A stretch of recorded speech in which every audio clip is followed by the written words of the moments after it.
Welcome viewers to this series of lectures on early Indian economy. And if you recall, earlier we have spoken about several other stages of early Indian economy, right from the hunting-gathering stage to across to the civilization stage of Indus Valley civilization or Harappan civilization, across to the early Vedic times, the later Vedic times, the 6th century BC, the middle of the first millennium BC.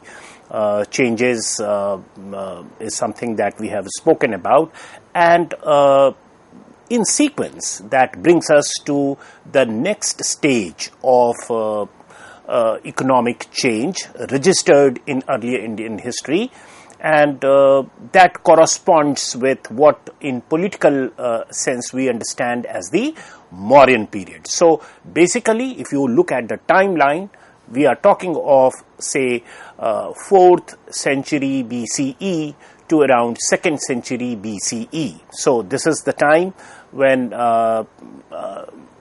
in Indian history we have the advent of the Mauryan period, the rule of Chandragupta Maurya, Bindusar, Ashok and subsequent rulers down up to 180 BCE. And this period has a distinction of its own. And since we are basically beginning to talk about these changes with respect to some deep entrenched understanding as embellished by the writings of quite a few scholars, Mauryan period, which is say 325 BCE roughly to around 180 BCE, that period is typified by the control of the state over economy. And if I were to use the phrase, as you can see on your slide, that's picked up from R.S. Sharma's classification of early Indian economy, state control of production. The period is that of the Mauryan rule on your slide, and the pan-Indian perspective. So this is the phrase that he uses to typify what happened during this period of early Indian history. So it is pan-Indian perspective. That means that it's not a rule confined to only northern part of India, which is the Gangetic plain or the Indo-Gangetic plain, but it moves beyond the Vindhyas down to the Deccan area, and several other eastern littorals, including Orissa, Andhra Pradesh, and so forth. And the trajectory of economic changes that we have in so much of detail spoke about in the last lecture around 6th century BCE and so forth, that continues. That trajectory is not halted, rather there is some kind of invigoration of that trajectory, and the sources that we start getting now for historical reconstruction also multiply in the Mauryan period. And that is why our awareness, our understanding about this period, this stage of history is more illuminated as compared to that of earlier period, because technically speaking, this is also the time when Indian history makes its entry into the historical stage. Historical stage, technically speaking, is that stage from where we start getting evidence of written records. This is not to deny that we in our history did not know about writing in the earlier period. This has to do with the evidence, the existing evidence. So what was caused to be written during this period still stays in that form. Now you can say that how come we know about Rigvedic richas and so forth. So probably in the years of its composition, they were not written down, and even if they were written down, what has survived to us as archaeological specimen or material specimen of that written record does not exist. What exists perhaps is written little late. Rigvedic hymns that were copied and written down, and what survives today, something stored in museums and archives that we can go and touch and feel, that was composed later. So that's a Pandulipi, that's a manuscript that was created later.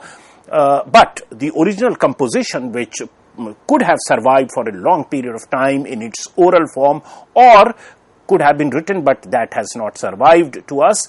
So, technically speaking, since Ashokan edicts, Ashokan inscriptions can still today be gone to and touched and felt, so that is the earliest existing specimen of written records that we have. And I am keeping aside Harappan period, of course, because we have not been able to satisfactorily decipher what was written there. So, since this period also registers entry of Indian history into the historical stage, our information is more. We have several written records, for example, Kautilya's Arthashastra. That informs us in great detail as to what statecraft was all about, what was the compulsion of the statecraft, in what way the ideal state was visualized. So all these things can be had, a glimpse of that can be had from a record that didn't exist for the earlier periods. Similarly, one can say that, well, Arthashastra is written from a particular perspective. There could be several other ways and gaze of looking at this period. So we have that also. For example, Megasthenes' Indica, that we otherwise know as his work, of course, does not survive as one consolidated work today, but different Roman Greek scholars have quoted him in their works, and that's how we get to know as to what Megasthenes had to write about early Indian statecraft, administration, and the state of affairs in the Mauryan period around Pataliputra and so forth. So all those things are there. We can corroborate what is written in Kautilya's Arthashastra with what is written in Megasthenes' Indica, with what comes across to us from Ashokan edicts and so forth, and compare that also with several other sources of information from Buddhist traditions, Jain traditions also, to weave a more tight and credible account of this period. So our information is really more diverse and more credible for this period. Now, historians have generally tended to characterize this period as the period where perhaps state had come to control, manage and supervise almost all segments of economic activities, and there is that pan-Indian perspective, because Mauryan Empire, if you look at the map of Mauryan Empire, it is not limited to North India, rather a lot of portions of what today is Pakistan, Afghanistan, Iran, etc., they were part of Mauryan Empire, and even beyond Vindhyas, south of Vindhyas, just excluding the peninsular tip, Chol, Chere, Pandyas, that are referred to in Ashokan inscriptions as neighboring states, but barring those peninsular tip of the subcontinent, rest of it were very much part of the Mauryan Empire. So there is that pan-Indian perspective that can be had even in terms of economic affairs, economic regulation and so forth, because it was all under one empire, one Mauryan Empire, with decisions being taken from its capital, the metropolis at Pataliputra, which is present-day Patna. Now, this is the dominant conventional perspective about the Mauryan economy, about the Mauryan times, but in history, we also have contrarian views. From, say, 1980s onwards, several scholars have started looking at the centralized, bureaucratized model of presenting the Mauryan economy with a pinch of salt, and they have highlighted several impossibilities or non-probabilities in this scheme of things, in this perspective of looking at the Mauryan period as a state control of economy, production, and so forth. So quite a few things have been pointed out, and the entire argument pushes us to visualize this period as not so centralized and bureaucratized, and also differential intent of the state, the metropolitan state operating from Pataliputra, with areas that are far off, where not many people are living, where perhaps people have not taken to intensive agriculture in any big scale. So what does the state do with reference to those people, those areas? The image of administratively governed, intensively administratively governed and taxed image that we otherwise have from Kautilya's Arthashastra or Megasthenes' Indica, do they uniformly apply to all the areas of the empire?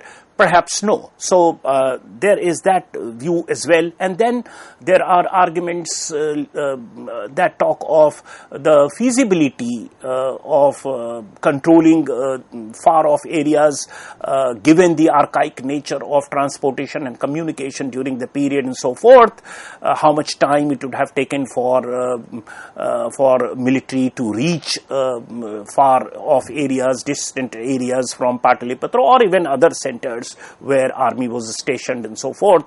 And so that degree of centralization, which we otherwise so uncritically tend to graft over the entire empire on the basis of description that perhaps had its validity only in and around the nuclear or core areas of Mauryan Empire and not beyond it, not in every part of the empire. So that viewpoint is also spoken of and has gained credence over the last 3-4 decades now.